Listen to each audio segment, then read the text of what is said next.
Hello friends, how are you. आप सभी लोग ठीक होंगे, भगवान से यही प्रार्थना है। स्वस्थ रहें, मस्त रहें, खुश रहें। और आज हम जो बात करेंगे टीबी के विषय में बात करेंगे। टीबी क्षय रोग के विषय में, जो बीमारी है, जो टीबी की जो बीमारी है क्षय रोग, उसके विषय में बात करेंगे। टीबी कितने प्रकार की होती है? तो टीबी दो प्रकार की होती है, एक लेटेंट टीबी, एक एक्टिव टीबी। मुझे लगता है अभी भी आप लोग नहीं समझे हैं। एक पल्मोनरी टीबी, एक एक्स्ट्रा पल्मोनरी टीबी, अभी भी नहीं समझे। एक फेफड़ों की टीबी होती है, फेफड़ों के अलावा अन्य अंगों की टीबी। जो फेफड़ों की टीबी होती है उसके लक्षण पता चलते हैं, जैसे 3 हफ्तों से ज्यादा खांसी आना, मुंह से ब्लड आना, चेस्ट पेन रहना, भूख कम लगनी, वेट कम हो रहा है। तो ये जो एक्टिव टीबी है इसमें पता चलती है। लेकिन जो लेटेंट टीबी है, जो सुप्त टीबी है, उसमें हमें लक्षण पता नहीं चलता। लेकिन टीबी है, संक्रमित है पेशेंट, लेकिन हमें पता नहीं चल रहा। तो जब वो ज़्यादा गंभीर होता है तब हमें बाद में पता चलता है। तो ये है मेन बात। तो टीबी तो जो बाल और नाखून को छोड़ के किसी भी अंग में हो सकती है।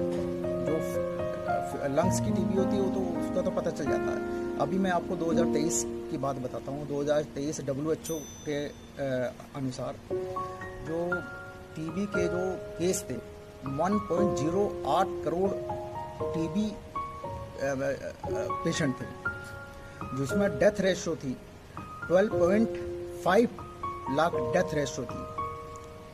और उसमें HIV पेशेंट जो थे 1.06 लाख HIV पेशेंट शामिल हैं।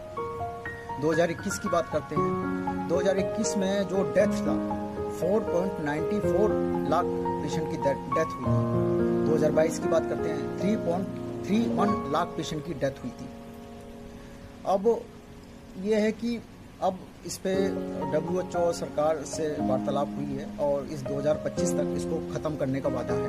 2025 चल भी रहा है और देखते हैं कि कब तक इसमें कामयाब हो सकें।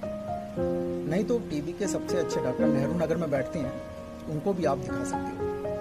तो आप लोग लापरवाही मत करिए, टीबी को हल्के में मत लीजिए, क्योंकि कुछ लोग टीबी की दवाई लेते हैं, छोड़ देते हैं, लाइलाज हो जाता है, वो MDR केसेस हो जाता है। फिर MDR की दवाई चलती है, फिर वो उसको छोड़ देते हैं, फिर वो XDR हो जाता है। तो ये नौबत ना है। स्टार्टिंग में ही जब सिम्टम आए तो आप तुरंत डॉक्टर से के पास जाएं, डॉक्टर की सलाह लें, दवाई टाइम टू टाइम लें। तो ये बीमारी कोई गंभीर नहीं है, ठीक हो जाएगी। तो बहुत बहुत धन्यवाद आप सभी लोगों को जो आप लोगों ने मेरी बात सुनी।